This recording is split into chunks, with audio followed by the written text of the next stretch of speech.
किसी का भला नहीं करता है। हर चीज उसका एक मानदंड होना चाहिए, उसके आधार पर होता है। अगर मान लीजिए मां ने बहुत बढ़िया खाना बनाया है, न्यूट्रिशन की दृष्टि से रिच है, टेस्ट आपकी पसंद का है, समय भी खाने का है, लेकिन बस खा रहे हैं, मां परोसती जा रही है। क्या ये संभव है? क्या संभव है? क्या कभी कभी तो आप मां को कहो, नहीं मां बस बहुत हो गया, अब नहीं खा सकता हूं, करते कि नहीं करते हो? अपनी प्रिय खाना था, हर प्रकार से न्यूट्रिशन वैल्यू वाला था, वो समय भी ऐसा था, खाने का वक्त था, फिर भी एक स्टेज आ जाता है जब वो खाना आपके लिए तकलीफ कर सकता है, वॉमिटिंग करवाएगा, हेल्थ खराब कर देगा। आपका कितना ही प्रिय खाना, आपको रुकना पड़ेगा। रुकना पड़ता कि नहीं रुकना पड़ता? वैसे ही मोबाइल के ऊपर कितना ही प्रिय चीजें, कितनी ही चीजें आती हो, लेकिन कुछ तो समय तय करना पड़ेगा। अगर आप, मैंने देखा है आजकल बहुत से लोगों को जब भी देखो लगे पड़े हैं। आपने देखा होगा, मेरे हाथ में कभी, बहुत रेयर केस में कभी मोबाइल फोन मेरे हाथ में होता है, क्योंकि मुझे मालूम है कि मेरे समय का मुझे सर्वाधिक उपयोग क्या करना है। जबकि मैं ये भी मानता हूं कि इंफॉर्मेशन के लिए मेरे लिए एक बहुत आवश्यक साधन भी है, लेकिन उसका कैसे उपयोग करना, कितना करना, इसका मुझे विवेक होना चाहिए। और ये दोनों जो पेरेंट्स की चिंता है, वो इन दो की नहीं है, हर पेरेंट्स की चिंता है। शायद ही कोई अपवाद होगा। जो मां बाप खुद भी दिन भर मोबाइल में अटके रहते होंगे ना, वो भी चाहते होंगे कि बेटा इससे बचे। और आपने देखा होगा, सबसे बड़ी बात, आपके जीवन को बहुत कुंठित कर देता है जी। अगर आप परिवार में देखोगे तो घर के 4 लोग 4 कोने में बैठे हैं और एक दूसरे को मैसेज फॉरवर्ड करते हैं, उठ करके मोबाइल नहीं दिखाते कि देख मैंने ये आया तुम देखो। क्यों? सीक्रेसी। ये इसके कारण एक बहुत बड़ा अविश्वास पैदा करने में ये भी एक साधन बन गया आजकल। अगर मां ने मोबाइल फोन को हाथ लगा दिया, बस आ गया घर में तूफान। तुम कौन होती है मेरे मोबाइल को हाथ लगाने वाली? यही हो जाता है। मैं समझता हूं कि परिवार में कुछ नियम होने, जैसे खाना खाते समय डाइनिंग टेबल पर कोई इलेक्ट्रॉनिक गैजेट नहीं होगा, मतलब नहीं होगा। सब लोग खाना खाते समय गप्पे मारेंगे, बातें करेंगे, खाना खाएंगे। ये हम डिसिप्लिन फॉलो कर सकते हैं। घर के अंदर, मैंने पहले भी कहा है या दोबारा कहता हूं, नो गैजेट जोन, कि भाई ये कमरे में कोई गैजेट की एंट्री नहीं, हम बैठेंगे, बातें करेंगे, गप्पे मारेंगे। परिवार के अंदर वो ऊष्मा का वातावरण उसके लिए जरूरी है। तीसरा, हम हमारे खुद के लिए भी अब टेक्नोलॉजी से हम बच नहीं सकते हैं। टेक्नोलॉजी को बोझ नहीं मानना चाहिए, टेक्नोलॉजी से दूर भागना नहीं चाहिए, लेकिन उसका सही उपयोग सीखना उतना ही अनिवार्य है। अगर आप टेक्नोलॉजी से परिचित हैं, आपके माता पिता को पूरा नॉलेज नहीं है, सबसे पहला आपका काम है, आज मोबाइल पर क्या क्या अवेलेबल है उनसे चर्चा कीजिए, उनको एजुकेट कीजिए और उनको विश्वास में लीजिए कि देखिए मैथ्स में मुझे ये चीजें यहां मिलती हैं, केमिस्ट्री में मुझे ये मिलती हैं, हिस्ट्री में ये मिलती है, और मैं इसको देखता हूं, आप भी देखिए। तो वो भी थोड़ी रुचि लेंगे। वरना क्या होगा, हर बार उनको लगता होगा कि मोबाइल मतलब ये दोस्तों के साथ चिपका हुआ है, मोबाइल मतलब रील देख रहा है। अगर उसको पता चले कि भाई इसमें ये पार्ट है, इसका मतलब ये नहीं कि मां बाप को मूर्ख बनाने के लिए बढ़िया चीज दिखा दे और फिर दूसरा करे। ऐसा नहीं हो सकता है। हमने पूरे परिवार में पता होना चाहिए क्या चल रहा है। हमारे मोबाइल फोन का लॉक करने का जो नंबर होता है वो परिवार के सबको अगर पता हो तो क्या नुकसान होगा। परिवार के हर सदस्य को हर एक मोबाइल का अगर इतनी ट्रांसपेरेंसी आ जाए, आप काफी बुराइयों से बच जाएंगे, काफी बुराइयों से बच जाएंगे। कि भाई हर किसी को हर एक भले मोबाइल अलग होगा लेकिन उसका जो कोड वर्ड है उसको मालूम है, तो ये भला हो जाएगा। दूसरा, आप भी अपना स्क्रीन टाइम को मॉनिटर करने वाले जो एप्स होते हैं उसको डाउनलोड करके रखिए। वो बताएगा कि भाई आपका स्क्रीन टाइम आज इतना हो गया, आपने यहां इतना टाइम गंवाया है, आपने इतना टाइम, वो आप स्क्रीन पर ही आपको मैसेज देता है, वो आपको अलर्ट देता है। जितने ज्यादा ऐसे अलर्ट के टूल्स हैं हमने अपने गैजेट्स के साथ जोड़ के रखना चाहिए ताकि हमें भी पता चले, हाँ यार ज्यादा हो गया, अब मुझे रुकना चाहिए। कम से कम वो हमें अलर्ट करता है। एट द सेम टाइम उसकी पॉजिटिव उपयोग कैसे कर सकते हैं। अगर मान लीजिए मैं कुछ लिख रहा हूं लेकिन मुझे एक अच्छा शब्द मिल नहीं रहा है, तो मैं डिक्शनरी की मुझे जरूरत है, मैं डिजिटल व्यवस्था का उपयोग करके उसका लाभ ले सकता हूं। मान लीजिए कि मैं कर रहा हूं और मुझे कोई अरिथमेटिक का सूत्र ध्यान नहीं आता है, चलिए मैंने डिजिटल चीज का सपोर्ट सिस्टम ले लिया, पूछ लिया उसको क्या हुआ, फायदा होगा। लेकिन अगर मैं जानता ही नहीं हूं कि मेरे मोबाइल में क्या ताकत है तो मैं क्या उपयोग करूंगा। और इसलिए मुझे तो लगता है कि कभी कभी क्लासरूम में भी मोबाइल के पॉजिटिव पहलू क्या क्या है, पॉजिटिवली उपयोग आने वाली कौन सी चीजें हैं, कभी 10-15 मिनट क्लासरूम में चर्चा करनी चाहिए। कोई स्टूडेंट अपने अनुभव बताएगा कि मैंने उस वेबसाइट को देखा, हमारे स्टूडेंट्स के लिए अच्छी वेबसाइट है, मैंने उस वेबसाइट को देखा, फलाने सब्जेक्ट के लिए वहां अच्छी लर्निंग मिलती है, अच्छे लेसन्स मिलते हैं। मान लीजिए टूर जा रही है कहीं पर, टूर प्रोग्राम हमारे पास है और बच्चे जा रहे हैं कि चलो भाई हम जैसलमेर जा रहे हैं, सबको कहा जाए जरा ऑनलाइन जाओ भाई, जैसलमेर का पूरा प्रोजेक्ट रिपोर्ट बनाओ, तो उसका पॉजिटिव उपयोग करने की आदत डालनी चाहिए। उसको लगना चाहिए कि तुम्हारी मदद में बहुत सी सारी व्यवस्थाएं उपलब्ध हैं, तुम इसका उपयोग करो। जितना ज्यादा सकारात्मकता से आप उपयोग करोगे उतना आपको लाभ होगा।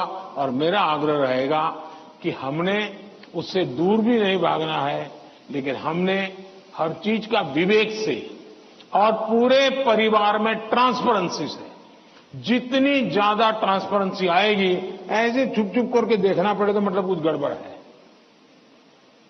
जितनी ट्रांसपेरेंसी आएगी उतना लाभ ज्यादा होगा। बहुत बहुत धन्यवाद।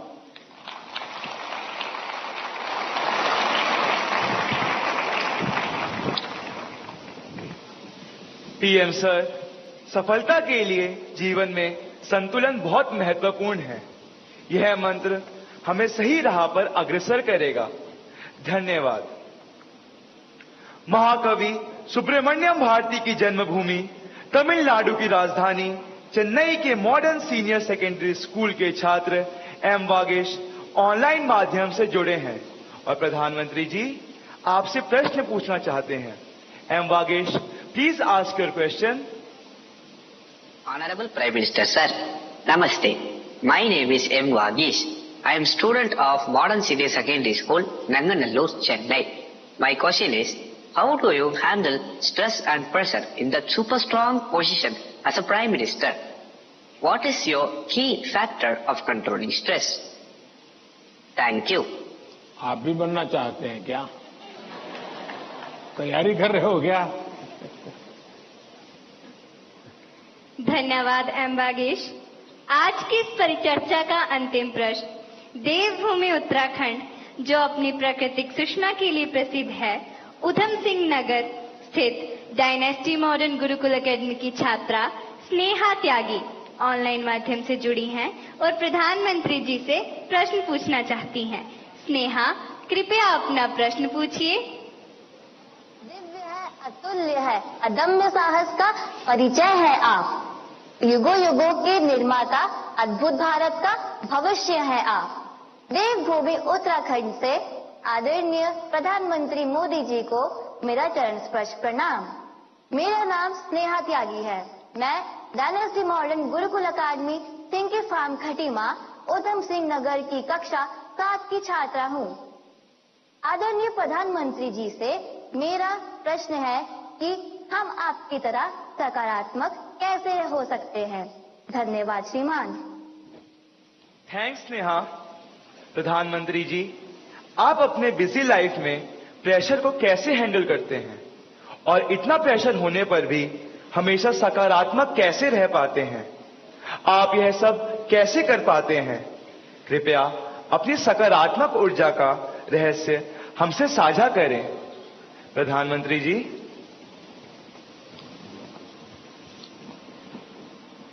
इसके कई जवाब हो सकते हैं।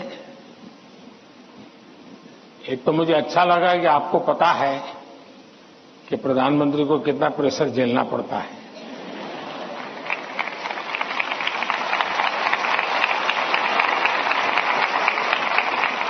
वरना आपको तो लगता होगा हवाई जहाज है, हेलीकॉप्टर है, उनको क्या है, यहां से यहां जाना है, यही करना है।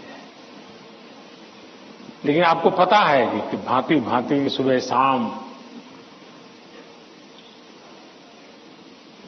दरअसल हरेक के जीवन में अपनी स्थिति से अतिरिक्त ऐसी बहुत सी चीजें होती हैं जिसको उसे मैनेज करना पड़ता है। जो उसने सोचा नहीं वैसी चीजें व्यक्तिगत जीवन में भी आ जाती है, परिवार जीवन में आ जाती है, और फिर उसे भी संभालना पड़ता है। अब एक नेचर ऐसा होता है कि भाई बहुत बड़ी आंधी आई है, चलो कुछ पल बैठ जाए, निकल जाने दो। कुछ संकट आया है, नीची मुंडी करो यार, समय जाएगा। शायद ऐसे लोग जीवन में कुछ अचीव नहीं कर सकते। मेरी प्रकृति है और जो मुझे काफी उपकारक लगी है, मैं हर चुनौती को चुनौती देता हूं।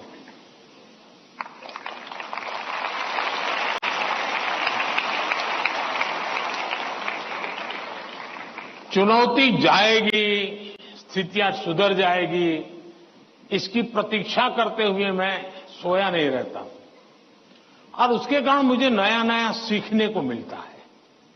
हर परिस्थिति को हैंडल करने का नया तरीका, नए प्रयोग, नई स्ट्रेटेजी, ये इवॉल्व करने का सहज मेरी विधा, मेरा अपना विकास होता जाता है। दूसरा, मेरे भीतर एक बहुत बड़ा कॉन्फिडेंस है।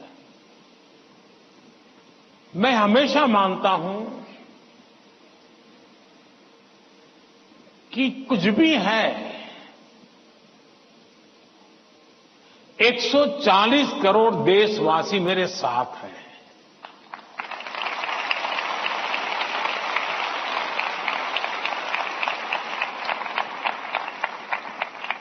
अगर 100 मिलियन चुनौतियां हैं तो बिलियंस ऑफ बिलियन समाधान भी है। मुझे कभी नहीं लगता है कि मैं अकेला हूं। मुझे कभी नहीं लगता है कि मुझे करना है। मुझे हमेशा पता होता है मेरा देश सामर्थ्यवान है, मेरे देश के लोग सामर्थ्यवान है, मेरे देश के लोगों का मस्तिष्क सामर्थ्यवान है। हम हर चुनौती को पार कर जाएंगे। ये मूलभूत मेरे भीतर मेरा सोचने का पिंड है और इसके कारण मुझे कभी नहीं लगता यार मुझ पर आया क्या करूंगा। मुझे लगता है नहीं, 140 करोड़ लोग हैं, संभल जाएंगे, ठीक है, आगे मुझे रहना पड़ेगा। और गलत हुआ तो गाली मुझे खानी पड़ेगी। लेकिन मेरे देश का सामर्थ्य, और इसलिए मैं अपनी शक्ति देश के सामर्थ्य को बढ़ाने में लगा रहा हूं। और जितना ज्यादा मैं मेरे देशवासियों का सामर्थ्य बढ़ाता जाऊंगा, चुनौतियों को चुनौती देने की ताकत हमारी और बढ़ती जाएगी।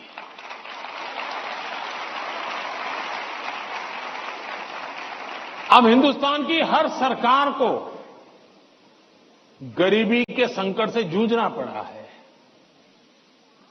हमारे देश में संकट है ही है, लेकिन मैं डर करके बैठ नहीं गया। मैंने उसका रास्ता खोजा और मैंने सोचा कि सरकार होती कौन है जो गरीबी हटाएगी। गरीबी तो तब हटेगी जब मेरा हर गरीब तय करेगा कि अब मुझे गरीबी को परास्त करना है।